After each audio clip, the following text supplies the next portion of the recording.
विद्यार्थी मित्रांनो, वर्ग 12वा अर्थशास्त्र. तर प्रकरण नंबर 5 पेज नंबर 46 बाजाराचे प्रकार. बाजाराचे प्रकार बरोबर आहे. तर बाजाराचे प्रकार हे जे काल आपण प्रकरण पाहिलं याच्या अंतर्गत त्याची जी प्रस्तावना पाहिली आपण बरोबर आहे. तर बाजार म्हणजे काय सांगा बरं विवर्ग. बाजाराचा अर्थ काय? जागा, स्थळ. जनरल आपण काय समजतो की बाजार असं असतं की ज्या ठिकाणी खरेदी आणि विक्री होते आणि त्या ठिकाणी कोण येतात मग सांगा बरं. विक्रेते आणि ग्राहक. विक्रेते आणि ग्राहक. तर ऑगस्टिन पूर्ण काय म्हणतात की बाजार अशा प्रकारची जागा बरोबर आहे. काय म्हणतो ऑगस्टिन पूर्ण की बाजार एक जागा नाही आहे, असा भूप्रदेश आहे की ज्या ठिकाणी असंख्य विक्रेते आणि असंख्य ग्राहक येतात बरोबर आहे. आणि त्याच्यामध्ये जिव्हाळ्याचे संबंध असतात आणि याच्या माध्यमातून काय एखाद्या वस्तूची किंमत सर्वत्र सारखी होण्याची प्रवृत्ती असते. सर्वत्र सारखी होण्याची प्रवृत्ती असते बरोबर. आता बघा बरं, आता टोमॅटो काय भाव आहे सध्या सांगा बरं. कोणाला माहिती आहे काय किती रुपये किलो आहे? नाही किती रुपये किलो टोमॅटो अमोल? किती? 60 रुपये किलो टोमॅटो आहे. कमाल नाही राजा. 60 रुपये किलो टोमॅटो नाही. आता टोमॅटोची भाजी खात नाही उद्यापासून 20 रुपये किलो टोमॅटो झालेले आहे. याला भाव माहितच नाही. टोमॅटो किती रुपये किलो आहे? 20 रुपये किलो आहे. आता घेऊन जा इथून अक्षय कुमारच्या घरून. ठीक आहे. आता ही जी प्रवृत्ती आहे म्हणजे समजा हातोड्याच्या बाजारात 20 रुपये किलो आहे, रातोड्याच्या बाजारात 20 रुपये किलो आहे, बहुच्या बाजारात 20 रुपये किलो, जवळपास सारखेच आहे की नाही. म्हणजे याचा अर्थ काय की बाजार असा भूप्रदेश की ज्याच्या माध्यमातून असंख्य विक्रेते आणि असंख्य ग्राहक याच्या एकमेकांसोबत संबंध येतो आणि वस्तूची किंमत सहज आणि लवकर सार्वत्रिकरित्या समान होण्याची प्रवृत्ती असते. याला म्हणतात बाजार. याला काय म्हणतो? बाजार. मग बाजार केव्हा अस्तित्वात येतो सांगा बरं. काय आपण बाजार अस्तित्वात येण्याकरता देणारा आणि घेणारा, माल देणारा आणि माल घेणारा म्हणजे काय ग्राहक आणि विक्रेता. ग्राहक आणि विक्रेता. नंतर वस्तूची आणि सेवांची खरेदी करणे. वस्तू सेवांची खरेदी करणे बरोबर. आता उदाहरणार्थ सेवा म्हणजे काय सांगा बरं. सेवाचा अर्थ काय? समजा आपण म्हणजे कटिंगच्या दुकानात गेलो आणि आपण हजामत करून घेतली बिन पाण्याची नाही काय समजून घ्या म्हणजे सेवा झाली की नाही. किंवा काही लोक ब्युटी पार्लर मध्ये गेले, त्यांनी आपलं फेशियल केलं नाही काय, कलर मारला डोक्याला, अशा याला म्हणतात सेवा आहे की नाही. तुला समजा एखादा माणूस बिमार पडला दवाखान्यात गेला, याला सेवा म्हणतो की नाही आपण. वस्तू व सेवांची खरेदी विक्री केली जाते. वस्तू व सेवांची खरेदी विक्री केली जाते. नंतर फुकट भेटते काय तिथं? वस्तूची किंमत आणि ग्राहक आणि विक्रेते याच्यामध्ये संबंध झगडे असतात. ते संबंध जिव्हाळ्याचे संबंध असतात. जिव्हाळ्याचे संबंध असतात आणि बाजारविषयक ज्ञान पाहिजे. आता सांगा मला, आपण बाजारात गेलो आणि समजा म्हटलं समजा आलूचा काय भाव सांगा मला. एवढं सांग बरं आलू काय भाव आहे. सर्व पाहिजे इकडे. आलू किती रुपये किलो सध्या? 50 रुपये किलो आहे आलू. आलू किती रुपये किलो आहे? 50 रुपये किलो. काय 60 रुपये किलो आहे. म्हणजे एखाद्या म्हणजे वस्तूचा बाजारभाव किती आहे हे माहित पाहिजे की नाही आपल्याला. म्हणजे बाजारविषयक ज्ञान पाहिजे. बाजारविषयक ज्ञान पाहिजे. ठीक आहे. आता समजा आपला गाव छोटस आहे. आपल्या गावात सगळ्यात माल एका ठिकाणी भेटते. आता नागपूर सारख्या ठिकाणी प्रत्येकाचे अलग अलग असते की नाही. त्या उरूटचा उरूटचा भाजी बाजार थोडासा एका बाजूला आहे, धान्याचा बाजार एका बाजूला आहे बरोबर आहे. म्हणजे नेमकी वस्तू कुठे भेटते याचं माहित पाहिजे की नाही. म्हणजे बाजारविषयक ज्ञान पाहिजे. पण त्याची किंमत किती पाहिजे या संपूर्ण बाबी आपल्याला माहित पाहिजे नाही काय पाहिजे. नंतर बाजाराचे वर्गीकरण. तर बाजाराचं वर्गीकरण स्थळाप्रमाणे, काळानुसार आणि स्पर्धेप्रमाणे करता येते. म्हणजे बाजाराचे वर्गीकरण क्लासिफिकेशन ऑफ मार्केट बरोबर आहे. मार्केट म्हणजे काय सांगा बरं. बाजार वर्गीकरण बरोबर. कशाप्रमाणे? स्थळानुसार वर्गीकरण. नंतर काळानुसार, नंतर स्पर्धेनुसार बरोबर आहे. ते निकष आहे. आता पहा, स्थानिक बाजार म्हणजे असा बाजार की त्यात ग्राहक आणि त्या ग्राहक वस्तूचे उत्पादन ज्या ठिकाणी होते त्याच ठिकाणी खरेदी करतात, त्याला स्थानिक बाजार म्हणतात. स्थानिक बाजार म्हणजे काय? जिथं पिकते तिथंच खपते त्याला म्हणतात स्थानिक बाजार. अगदी सोपी व्याख्या. कसं?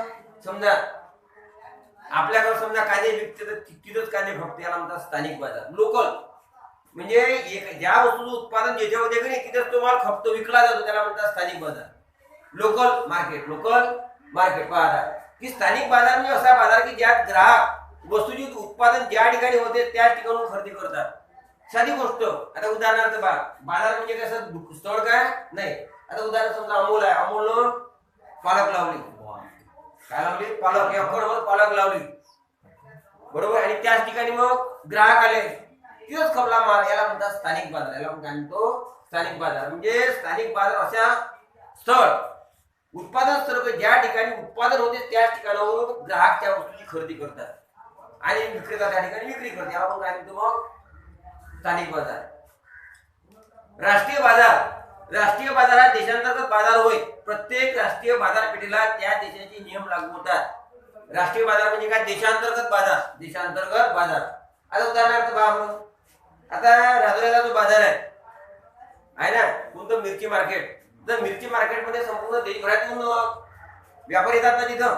आणि अशा प्रकारची जी बाजारपेठ आहे ज्या ठिकाणी नियम लागू पडतात, बरोबर आहे की नाही, याला आपण काय कोणता बाजार म्हणतो? राष्ट्रीय बाजारपेठ. राष्ट्रीय बाजार हा देशांतर्गत बाजार होय. प्रत्येक राष्ट्रीय बाजारपेठेला त्या देशाचे नियम लागू होतात. लक्षात आलं की नाही? राष्ट्रीय बाजार म्हणजे काय? देशांतर्गत बाजार आणि मग त्या बाजाराला त्या देशाचे नियम लागू होतात. आता उदाहरणार्थ पहा, समजा आपल्या शेतामध्ये आपण पालक भाजी समजा विकली तर तिथं काही टॅक्स पडते का? आपल्यावर काही नियम आहे का? तिथं कोणत्याच प्रकारचे नियम नाही. परंतु समजा देशांतर्गत बाजार किंवा राष्ट्रीय बाजार हा देशांतर्गत बाजार आहे की ज्या बाजारामध्ये काय त्याचे नियम लागू पडतात. म्हणजे सरकारचे जे नियम आहे की नाही ते तिथे लागू पडतात. कोणता बाजार झाला मग? हा राष्ट्रीय बाजार. तर राजुरा बाजारचा बाजार आहे की नाही, तिथे आपल्याला काय द्यावं लागते? शेतकऱ्याला आणि व्यापाऱ्याला काय द्यावं लागते? कमिशन द्यावं लागते की नाही. तू जो अडत्या की नाही, अडत्या म्हणजे काय? Commission agent. तू शेतकऱ्यापासून कमिशन घेते आणि व्यापाऱ्यापासून सुद्धा कमिशन घेते, बरोबर आहे. त्याला म्हणतात कोणता बाजार? राष्ट्रीय बाजार, देशांतर्गत बाजार. आंतरराष्ट्रीय बाजारपेठ ही जागतिक बाजारपेठ असून ज्यामध्ये राष्ट्रीय सीमा ओलांडून वस्तू व सेवांचे आदान प्रदान होते. इंटरनॅशनल मार्केट म्हणजे अशा प्रकारचा बाजार की ज्यामध्ये जागतिक पातळीवर वस्तू व सेवांचे आदान प्रदान होते. आता उदाहरणार्थ समजा हायचा मार्केट पहा, दिल्लीचं मार्केट पहा. दिल्लीच्या मार्केटमध्ये संपूर्ण जगातला माल येते की नाही. तर समजा नागपूरचं मार्केट पहा, मुंबईचं मार्केट पहा. नागपूरचं कोणतं मार्केट महत्वाचं आहे? नागपूरचं कोणतं मार्केट महत्वाचं आहे? कमीत कमी ते कोळंबा मार्केट. कोणतं? कोळंबा मार्केट, बरोबर आहे. कोळंबा मार्केट कमीत कमी साधारण आपल्या गावात इतकं मोठं असेल. किती मोठं असेल? आपल्या गावात इतकं मोठं असेल. कोळंबा मार्केट फार मोठं मार्केट आहे. असे देशात भरपूर मार्केट आहे की ज्या ठिकाणी जागतिक लेवलचा माल येते. म्हणजे आंतरराष्ट्रीय बाजारपेठ ही जागतिक बाजारपेठ असून ज्यामध्ये राष्ट्रीय सीमा ओलांडून वस्तू व सेवांचे आदान प्रदान होते. म्हणजे जागतिक लेवलचा माल तिथे येते आणि तिथून माल दुसऱ्या ठिकाणी पाठवला जाते, बरोबर आहे. नागपुरात सुद्धा अशा प्रकारची बाजारपेठ आहे, बरोबर आहे की नाही. विमानाच्या माध्यमातून काय ते वस्तू व सेवांचा आदान प्रदान होते. आदान म्हणजे काय? देणे. आदान नाही म्हणजे आदान करता काय होते? इनपुट म्हणजे आणणे आणि प्रदान आउटपुट म्हणजे पाठवणे. याला आपण काय म्हणतो? आयात आणि निर्यात, बरोबर आहे. म्हणजे अशा प्रकारे ही आंतरराष्ट्रीय बाजारपेठ जागतिक बाजारपेठ असून ज्याच्या माध्यमातून राष्ट्राच्या सीमा ओलांडून म्हणजे दुसऱ्या देशासोबत व्यापार केला जातो. म्हणजे दुसऱ्या देशातला माल आपल्या देशात होतो आणि आपल्या देशातला माल दुसऱ्या देशात म्हणजे आयात निर्यात होते. याला आपण कोणती बाजारपेठ म्हणतो? जागतिक बाजारपेठ. कोणती? जागतिक बाजारपेठ, ठीक आहे. नंतर काळाप्रमाणे अल्पकाळ असा काळ की ज्यामध्ये वस्तूचा पुरवठा वाढवता येत नाही आणि त्यामुळे वस्तूची किंमत मागणी निर्धारित करते, बरोबर आहे. वस्तूची किंमत मागणी निर्धारित करते. हा काळ काही दिवसाचा काही आठवड्याचा असतो ज्यात वस्तूंचा पुरवठा वाढवता येत नाही, बरोबर आहे. आता पहा अल्पकाळ म्हणजे किती? काळाप्रमाणे बाजाराचा प्रकार कोणता? काळाप्रमाणे. कोणता काळ? अल्पकाळ. अल्पकाळ असा की ज्यामध्ये वस्तूचा पुरवठा वाढवता येत नाही, त्यामुळे वस्तूची किंमत मागणी निर्धारित करते. बरोबर आहे. हा काळ काही दिवसाचा, आठवड्याचा, ज्यात वस्तूंचा पुरवठा वाढवता येत नाही. अल्पकाळ. कोणता काळ? अल्पकाळ. समजा एका दिवसाचा किंवा एका आठवड्याचा, त्याच्यामध्ये पुरवठा वाढवता येते का सांगा बरं. समजा आजच्या आपल्याला माल पाहिजे, एका दिवसात आपल्याला माल पाहिजे, शक्य आहे काय? या गोष्टी शक्य नाही काय. आणि अशा प्रकारे अल्पकाळ हा बाजार असा की ज्याच्यामध्ये वस्तूचा पुरवठा वाढवता येत नाही, आणि हा जो कालखंड असतो, हा कालखंड एका दिवसाचा किंवा काही आठवड्याचा असतो. बरोबर आहे. आणि मग सांगा बरं, किंमत कशी निर्धारित केली जाते सांगा बरं. अशी कल्पना करा का समजा बाजारामध्ये, आता अशी तुम्ही कल्पना करा का कांदे आहे, कांद्याची मागणी किती आहे नक्की समजा. कांद्याची मागणी समजा एक मार्केट आहे, आणि या मार्केटमध्ये कांद्याची मागणी किती आहे जनरल सर्वांना कल्पना आहे असं ना.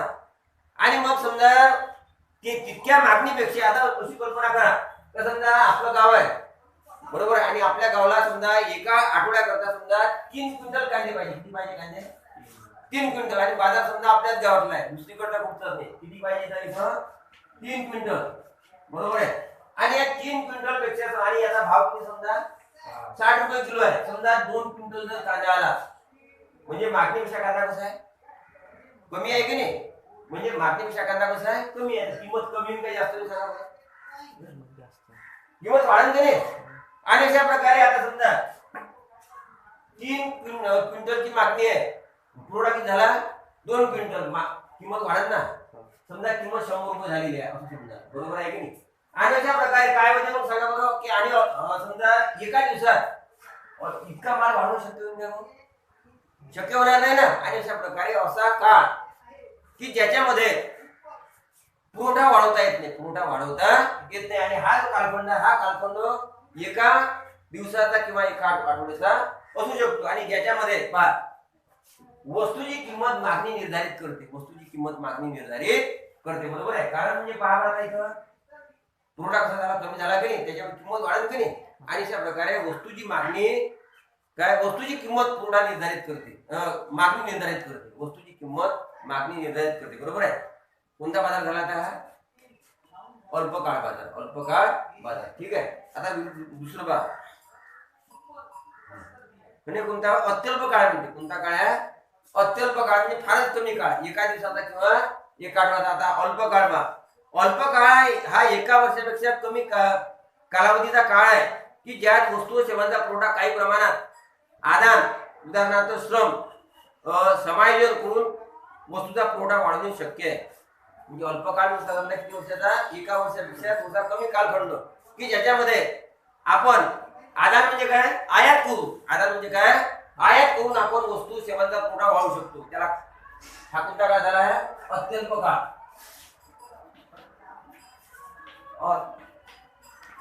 अत्यल्प काळ म्हणजे फार कमी काळ. किती आता इथं? एक दिवस, किती? एक आठवडा. एक दिवस, एक आठवडा. अल्प काळ. कोणता काळ इथं? अल्प काळ. हा जो काळ आहे, हा एका वर्षापेक्षा कमी असतो. एका वर्षापेक्षा कसा असतो?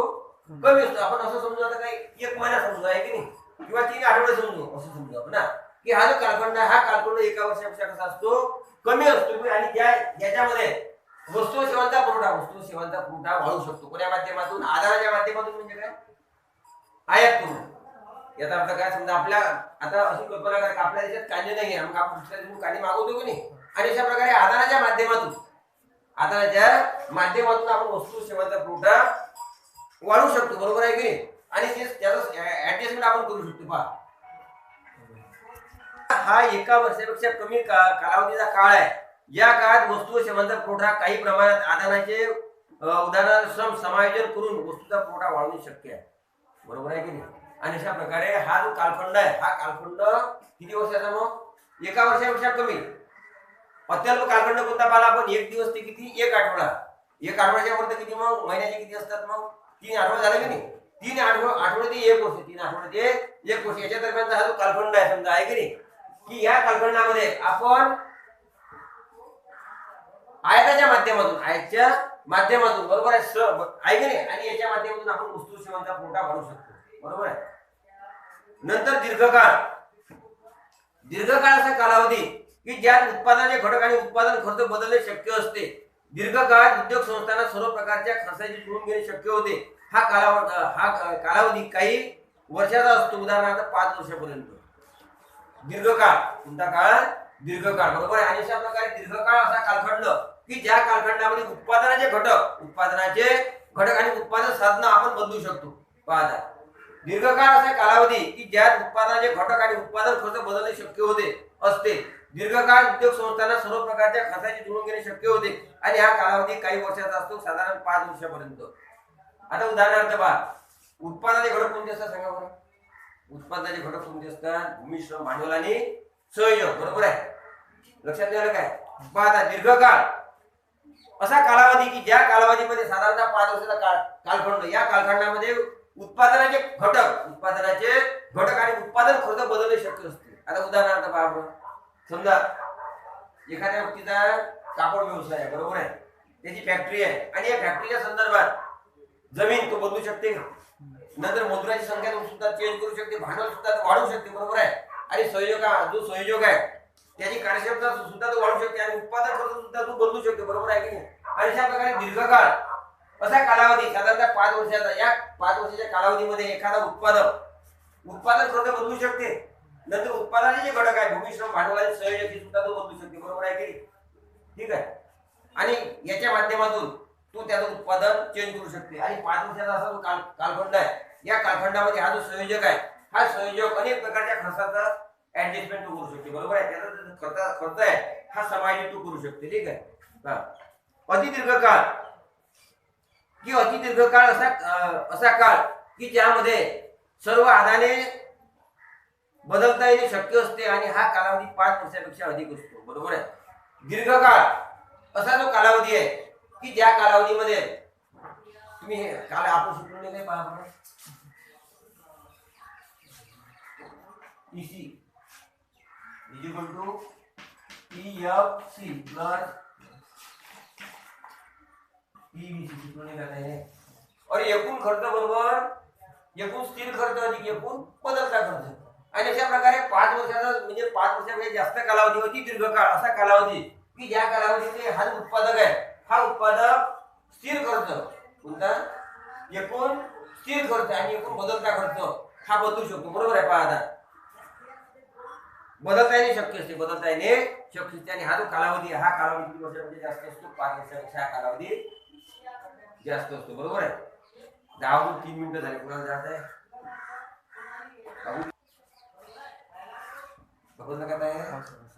दीर्घकाळ म्हणजे काय? असा कालावधी 5 वर्षापेक्षा जास्त, बरोबर आहे. की ज्या कालावधीमध्ये उत्पादन खर्च आहे की एकूण total cost TFC plus PVC म्हणजे काय? एकूण स्थिर खर्च आणि एकूण बदलता खर्च या गोष्टी बदलणे शक्य होते, बरोबर आहे की नाही. म्हणजे 5 वर्षाच्या कालावधीमध्ये हा कारखानदार आहे, या कारखानदाराला या सगळ्या गोष्टी तू चेंज करू शकतो, बरोबर आहे. म्हणजे याचा अर्थ काय? मग TFCचा अर्थ काय? मग समजा इमारत चांगल्या प्रकारे बांधू शकेल, यंत्रसामुग्री चांगल्या प्रकारे आणू शकेल, याच्यावरचा खर्च. नंतर इथं काय बदलता खर्च कोणता? कच्चा माल आहे, नंतर ऊर्जा साधन आहे आणि इंधन आहे, या भागात तू चेंज करू शकते की नाही. आणि अशा प्रकारे काळाप्रमाणे आपण कोणते भाग पाहिले, कोणते प्रकार पाहिले बाजाराचे. अत्यल्प काळानुसार बाजार म्हणजे किती? एका दिवसाचा ते 1 दिवस ते 1 आठवडा की ज्या याच्यामध्ये कोणत्याच प्रकारचं आपण हा जो कालखंड आहे किती? 1 दिवस आणि 1 आठवडा याच्यामध्ये आपण वस्तू सेवांची आपूर्ती आपण चेंज करू शकतो काय? चेंज करू शकत नाही आणि मागणी किंमत निर्धारित करते. नंतर अत्यल्प काळ म्हणजे किती? 3 आठवडे ते 1 वर्ष. 3 आठवडे ते 1 वर्ष याच्यामध्ये थोड्या प्रमाणात आपण वस्तूची आयात करू शकतो, बरोबर आहे. लक्षात घ्या काय? म्हणजे आधार आपण वाढवू शकतो, म्हणजे समजा एक वस्तू सेवांची आपण आपूर्ती वाढवू शकतो, बरोबर आहे. नंतर कोणता काळ? दीर्घकाळ 5 वर्षापेक्षा कमी, 5 वर्षापेक्षा कमी, बरोबर आहे. आणि असा कालखंड, या कालखंडामध्ये उत्पादनाचे जे घटक आहे भूमी, श्रम, भांडवल आणि संयोजन आणि त्याचबरोबर उत्पादन जो खर्च आहे या थोडासा आपण बदल करू शकतो, बरोबर आहे.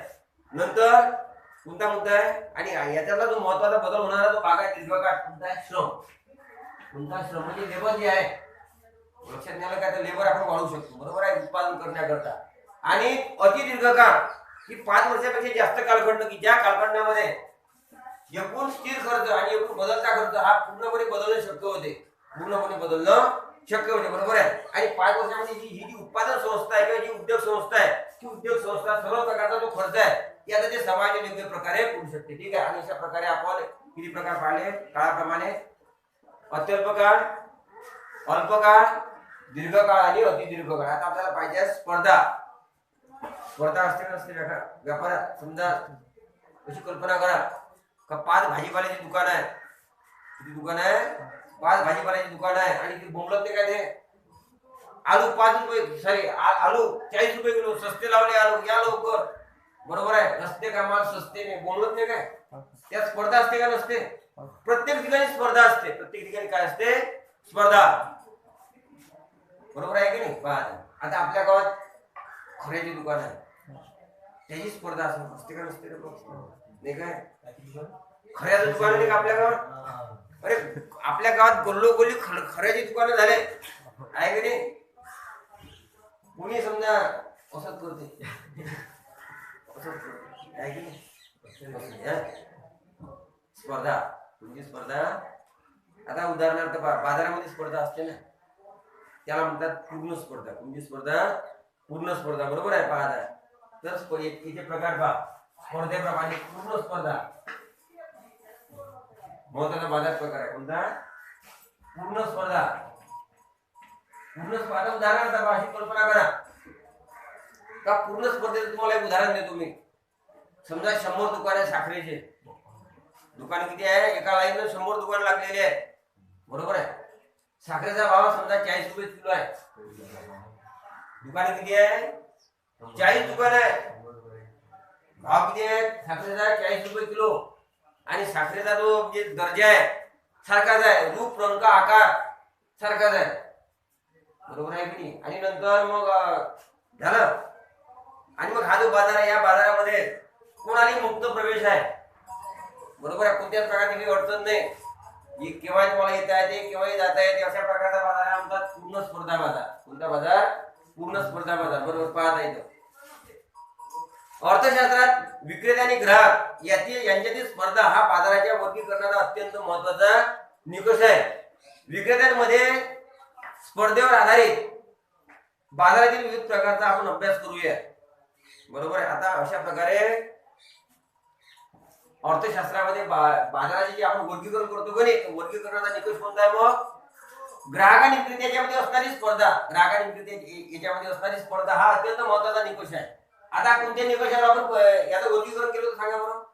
बाजाराचं वर्गीकरण आपण कोणत्या निकषावर केलं होतं? अगोदर स्थळाप्रमाणे केलं होतं, काळाप्रमाणे, आणि नंतर कोणत्या? स्पर्धेप्रमाणे. आणि अर्थशास्त्रामध्ये आपण बाजाराचे जे वर्गीकरण करतो, बरोबर आहे, या वर्गीकरणामध्ये असंख्य विक्रेते आणि ग्राहक याच्यामध्ये असणारी स्पर्धा हा एक निकषाचा एक विषय आहे. निकषाचा विषय किंवा आहे निकष आहे. ठीक आहे. बाजार अर्थशास्त्रात विक्रेते आणि ग्राहक याची स्पर्धा हा बाजाराच्या वर्गीकरणात महत्वाचा निकष आहे. विक्रेत्यांमधील स्पर्धेवर आधारित बाजाराच्या विविध प्रकारचा आपण अभ्यास करूया. म्हणजे अशा प्रकारे हे विक्रेते असतात, या विक्रेत्यामध्ये स्पर्धा असते का नाही? असते ना.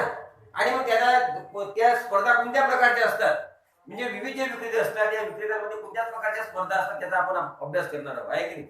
आता पूर्ण स्पर्धा, कोणती स्पर्धा? पूर्ण स्पर्धा. पहा रॉबिन्स बरोबर यांच्या शब्दात, जेव्हा प्रत्येक उत्पादकाच्या उत्पादनाला असणारी मागणी पूर्ण लवचिक असते तेव्हा पूर्ण स्पर्धा अस्तित्वात येते.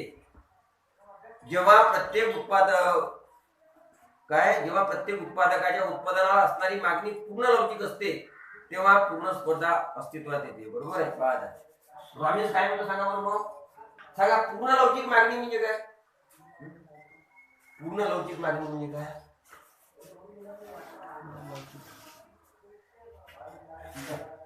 आता किंमत काय? किंमत, बरोबर आहे. नंतर काय आहे? मागणी आहे. यात आले कसं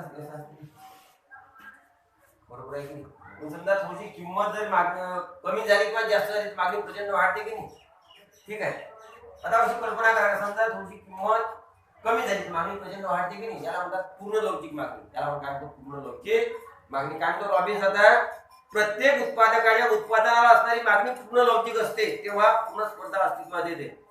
म्हणजे प्रत्येक प्रकारचं जे प्रोडक्शन आहे बरोबर आहे, या प्रोडक्शना करता जी मागणी आहे ही मागणी पूर्ण लवचिक असते. याचा अर्थ काय की थोडीशी किंमत कमी झाल्याबरोबर प्रचंड मागणी वाढते, तेव्हा पूर्ण स्पर्धा अस्तित्वात येते. रॉबिन्स काय म्हणतो, रॉबिन्स नावाचे काय अर्थशास्त्रज्ञ आहे की नाही, यांच्या मतानुसार काय की समजा एखादा प्रोडक्शन आहे आणि एखाद्या प्रोडक्शनला असणारी जी मागणी आहे, मागणी कशी आहे पूर्ण लवचिक आहे, मागणी कशी आहे पूर्ण लवचिक आहे बरोबर आहे. आणि अशा वेळेला तेव्हा पूर्ण स्पर्धा अस्तित्वात येते.